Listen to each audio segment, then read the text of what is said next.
Hello and welcome friends, তোমাদের সাথে আমি শ্রবণা। তোমরা দেখছো তোমাদেরই প্রিয় ইউটিউব চ্যানেল প্রগতি 365 দ্য কি টু সাকসেস।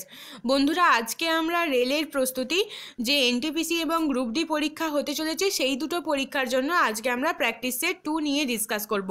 অলরেডি আমরা একটা প্র্যাকটিস সেটের ভিডিও দিয়ে দিয়েছি, যারা এখনও অবধি দেখোনি তারা দেখতে পারো। আশা করছি এগুলো তোমাদের কাজে লাগছে, আর যদি সত্যি তোমাদের জন্য হেল্পফুল মনে হয় তাহলে অবশ্যই সাবস্ক্রাইব করে রাখো পরবর্তীকালে লেটেস্ট কোনো ইম্পর্টেন্ট আপডেটের জন্য।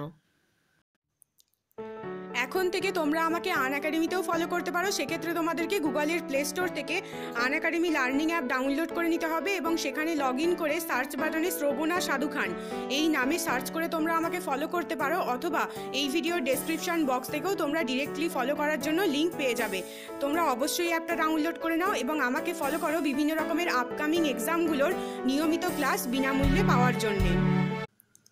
দেখো বন্ধুরা, এখানে সবথেকে প্রথম যে কোয়েশ্চেনটা রয়েছে, ত্রিপিটক কোন ভাষায় লেখা? তো ত্রিপিটক আসলে কি? ত্রিপিটক হচ্ছে একটা ধর্মগ্রন্থ। কাদের ধর্মগ্রন্থ? বৌদ্ধদের ধর্মগ্রন্থ। সেটা কোন ভাষায় লেখা? সেটা পালি ভাষায় লেখা। নেক্সট যেটা রয়েছে, অমিত্রঘাত উপাধি কোন মৌর্য সম্রাট গ্রহণ করেছিলেন? আগেকার দিনে সম্রাটরা বিভিন্ন ধরনের উপাধি নিতেন, তো একজন মৌর্য সম্রাট অমিত্রঘাত উপাধি নিয়েছিলেন। তো তিনি কে ছিলেন? তিনি ছিলেন সম্রাট বিন্দুসার, যার উপাধি ছিল অমিত্রঘাত। এখানে অপশানে দেখা যাচ্ছে অশোকেরও একটা বিখ্যাত উপাধি ছিল, সেটা হচ্ছে দেবনাম প্রিয় প্রিয়দর্শী। এই অশোকের টাইটেলটা নিয়েও কিন্তু বিভিন্ন সময়ে প্রশ্ন করা হয়। নেক্সট যেটা রয়েছে, আগ্রার ইতমাদুল্লাহ স্তম্ভ কে তৈরি করেছিলেন? আগ্রার ইতমাদুল্লাহ স্তম্ভ তৈরি করেছিলেন নূরজাহান। নূরজাহান ছিলেন একজন মুঘল সম্রাজ্ঞী, যিনি জাহাঙ্গীরের বেগম ছিলেন। এই নূরজাহান তার স্বামীর সঙ্গে কিন্তু সমান রাজনৈতিক ক্ষমতা ভোগ করতেন, যিনি এই ইতমাদুল্লাহ স্তম্ভ আগ্রাতে তৈরি করেছিলেন। হুমায়ুন নামা কে লিখেছিলেন? হুমায়ুন নামা লিখেছিলেন গুলবদন বেগম। হুমায়ুনের নিয়ে এই হুমায়ুন নামা লেখা, যেটা লিখেছিলেন হুমায়ুনের বোন গুলবদন বেগম। একই সঙ্গে তিনি কিন্তু বাবরেরও কন্যা ছিলেন। ভারতে দ্বৈত শাসন কবে চালু হয়? দ্বৈত শাসন চালু হচ্ছে 1935 সাল। আইন অমান্য আন্দোলনের সময়ে ভারতের গভর্নর জেনারেল কে ছিলেন? ছিলেন লর্ড আরউইন। কারণ লাস্ট আমরা দেখছি আইন অমান্য আন্দোলন শেষ হচ্ছে কি দিয়ে? গান্ধী আরউইন চুক্তির মাধ্যমে। তখন লর্ড আরউইন ছিলেন ভারতের গভর্নর জেনারেল, যার সঙ্গে গান্ধীজি চুক্তি হয়েছিল এবং আইন অমান্য আন্দোলন শেষ হয়। 1857 সালের বিদ্রোহের সময় কানপুরের নেতৃত্ব কে দিয়েছিলেন? 1857 সালে কোন বিদ্রোহ হয়েছিল? মহাবিদ্রোহ বা সিপাহী বিদ্রোহ। ভারতবর্ষের বিভিন্ন অঞ্চল জুড়ে আঞ্চলিক নেতাদের নেতৃত্বে এই বিদ্রোহ গ্রো করেছিল। তো সেই সময়ে কানপুরে কে নেতৃত্ব দিয়েছিলেন? নানা সাহেব।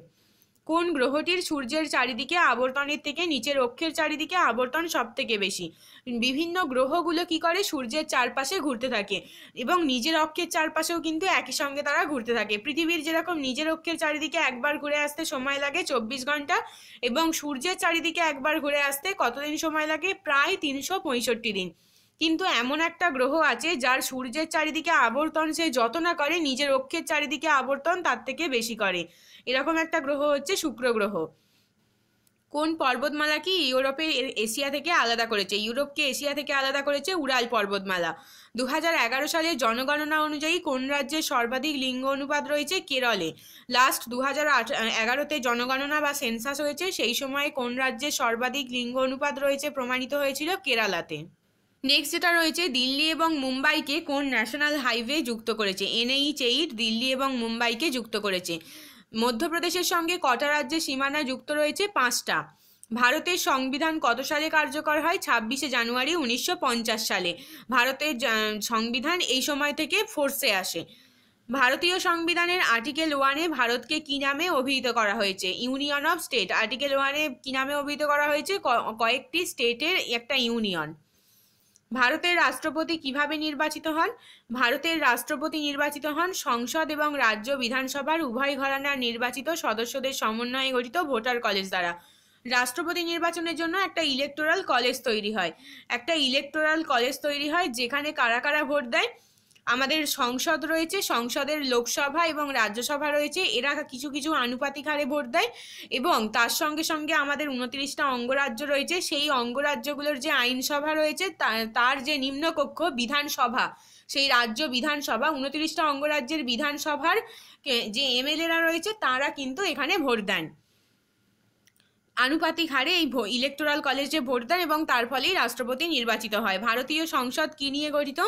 Indian parliament. ইন্ডিয়ান পার্লামেন্টে তিনটে বডি, একটা হচ্ছে প্রেসিডেন্ট, একটা হচ্ছে প্রেসিডেন্ট নিজে, আর একটা হচ্ছে লোকসভা এবং অপরটা হচ্ছে রাজ্যসভা। এই হচ্ছে ইন্ডিয়ান পার্লামেন্টের স্ট্রাকচার। ভারতের দ্বিতীয় পঞ্চবার্ষিকী পরিকল্পনার মুখ্য বৈশিষ্ট্য কী ছিল? ভারী শিল্প। 1956 সাল থেকে 61, 1956 থেকে 61 দ্বিতীয় পঞ্চবার্ষিকী পরিকল্পনার সময়কাল এবং সেই সময়ে প্রাধান্য পাচ্ছে ভারী শিল্প। ভারতীয় অর্থনীতিতে কোন সাল থেকে রোলিং প্ল্যান শুরু হয়েছিল? 1978 থেকে 83, ঘূর্ণমান পরিকল্পনা। ডব্লিউটিওর প্রথমে নাম কি ছিল? GATT, general agreement on tariffs and trade, যেটা পরবর্তীকালে নাম পরিবর্তন করে হয় ডব্লিউটিও বা ওয়ার্ল্ড ট্রেড অর্গানাইজেশন। এতক্ষণ আমরা দেখছিলাম যে মোটামুটিভাবে ইন্ডিয়ান হিস্ট্রি, জিওগ্রাফি, কিছু কিছু সায়েন্স রয়েছে, সায়েন্সগুলো এবার দেখব, এবং তার সঙ্গে সঙ্গে পলিটি কোয়েশ্চেন বা কনস্টিটিউশন থেকে কোয়েশ্চেন রয়েছে। তো ইন্ডিয়ান হিস্ট্রি, জিওগ্রাফি এবং দুটো সায়েন্স, এগুলো মোটামুটিভাবে মাধ্যমিক সিলেবাসেই কভার হয়ে যাবে। এবং এর সঙ্গে সঙ্গে যে ইন্ডিয়ান কনস্টিটিউশন কিন্তু মাধ্যমিকের সিলেবাসে তোমরা পাবে না, অত ডিটেলস পাবে না যতটা তোমাদের আসবে। তার জন্য তোমরা আনএকাডেমিতে এই কোর্সটা দেখে নিতে পারো। এই পলিটি বা কনস্টিটিউশনের উপরে কোর্স রয়েছে, যেখানে ইম্পর্টেন্ট এমসিকিউগুলো যেগুলো আগের বিভিন্ন এক্সামে বারবার এসছে সেগুলো নিয়ে এই কোর্সটা, কোয়েশ্চেন আনসার প্রচুর রয়েছে। তো তোমরা চাইলে এই ভিডিওটা ডেসক্রিপশন বক্সে দেওয়া লিঙ্ক থেকে দেখতে পারো। এবং এর সঙ্গে আরও তোমাদের যেটা করতে হবে, স্ট্যাটিক জিকে করতে হবে কিছু, প্লাস তোমাদেরকে কিন্তু কারেন্ট অ্যাফেয়ার্স রেডি করতে হবে। বাস, তোমাদের কিন্তু ওভারঅল জিকের সিলেবাস এটাই। পারসেক কিসের একক? পারসেক হচ্ছে দূরত্বের একক। কখনো কখনো মানে পারসেক দিয়ে দূরত্বও মাপা হয়। যদি পৃথিবী তার ঘূর্ণন বন্ধ করে দেয় তবে জি এর মান কি হবে? এই জি দিয়ে কি প্রকাশ করা হয়? অভিকর্ষজ ত্বরণ। পৃথিবী যদি তার ঘূর্ণন বন্ধ করে দেয় তাহলে জি এর মান কি হবে? তাহলে জি এর মান বৃদ্ধি পাবে। Option number A. একটি ক্ষুদ্র এবং একটি বৃহৎ বৃষ্টির ফোঁটা যখন বাতাসে পড়ে তখন কি হয়? তখন দুটো ফোঁটাই কিন্তু একসঙ্গে পড়বে, একই গতিতে পড়বে। একই গতি, কারণ আমরা জানি কোনো দুটোকে যদি একই উচ্চতা থেকে ফেলে দেওয়া হয় তাহলে কিন্তু দুটোই একই গতিতে পড়তে থাকবে। পরম শূন্য তাপমাত্রায় কোনো অণুর গতিশক্তি কি হবে? পরম শূন্য তাপমাত্রায় কোনো অণুর গতিশক্তি কি হবে? আনসারটা হবে 0। এক্স রশ্মি কি নিয়ে গঠিত? তড়িৎ চুম্বকীয় তরঙ্গ নিয়ে গঠিত। সমযোজী যৌগ সাধারণত কি? সমযোজী যৌগ সাধারণত জলে অদ্রাব্য। রক্তের মধ্যে রক্তের কোষগুলো সংকুচিত হয় না কেন? তার কারণ কি? তার কারণ হচ্ছে রক্ত হচ্ছে isotonic. Option number A.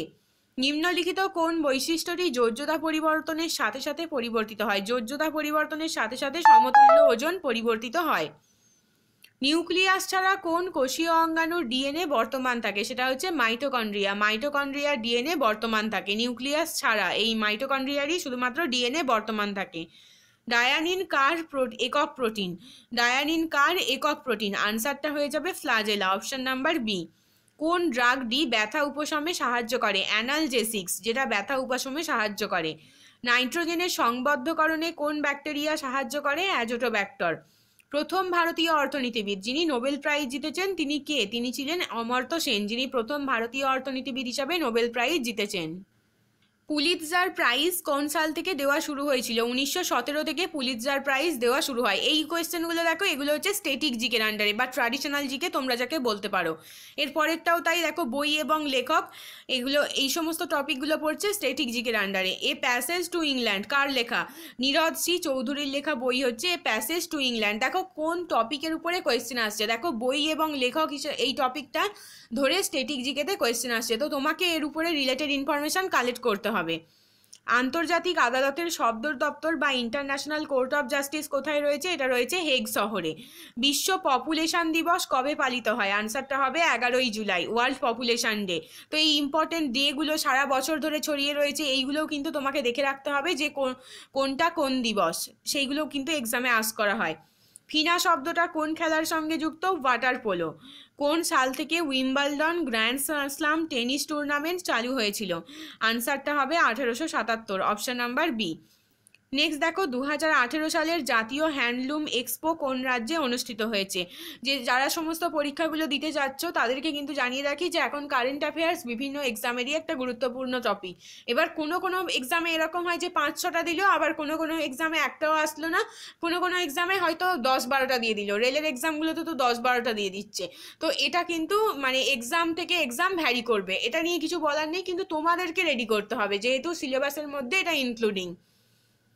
Competitive পরীক্ষার সিলেবাসের মধ্যে কিন্তু কারেন্ট অ্যাফেয়ার্স খুব গুরুত্বপূর্ণ একটা টপিক, তোমাকে রেডি রাখতে হবে। এবার পড়া না পড়াটাও সেটা এক্সামের উপর ডিপেন্ড করছে।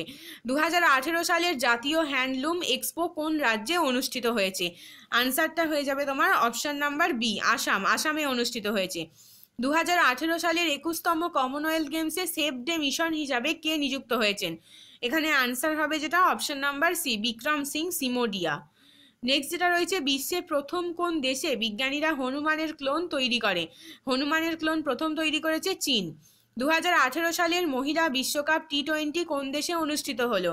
তো এখানে যেটা আনসার হবে option number C, West Indies. এখানে তারপর তোমাদের জন্য দেখো বেশ কয়েকটা ম্যাথস রয়েছে, ম্যাথসগুলো তোমরা অবশ্যই নিজেরা নিজেরা সলভ করবে এবং তোমাদেরকে দেখিয়ে দেবো যে সব শেষে তোমাদের জন্য এক্সপ্লানেশনও রয়েছে। এক্সপ্লানেশনের একদম শেষে তোমরা যদি চলে আসো তাহলে তোমাদেরকে জানাবো যে এখানে তোমাদের জন্য অ্যান্সার শিট অ্যাড করে দেওয়া হয়েছে, যাতে তোমরা পরে পরে যখন রিভাইজ করবে তোমাদেরকে যাতে বারবার করে ভিডিওটা না দেখতে হয়, তোমরা যেন ডেসক্রিপশন বক্স থেকে অবশ্যই যে লিঙ্কটা দেওয়া রয়েছে ওখান থেকে পিডিএফটা ডাউনলোড করে নাও। পিডিএফটা ডাউনলোড করে নিজেরা পরে পরে প্র্যাকটিস করবে, অবশ্যই প্র্যাকটিস করো, ভীষণ ইম্পর্টেন্ট কোয়েশ্চেনগুলো কিন্তু রয়েছে। আর ভালো লাগলে ভিডিওটা অবশ্যই একটা লাইক করো, কমেন্টে মতামত জানাও এবং বন্ধুদের মাঝেও শেয়ার করতে পারো যাতে এই ভিডিওটা অন্যান্যদের জন্য হেল্পফুল হয়ে উঠতে পারে। শেষ অবধি দেখার জন্য অসংখ্য ধন্যবাদ।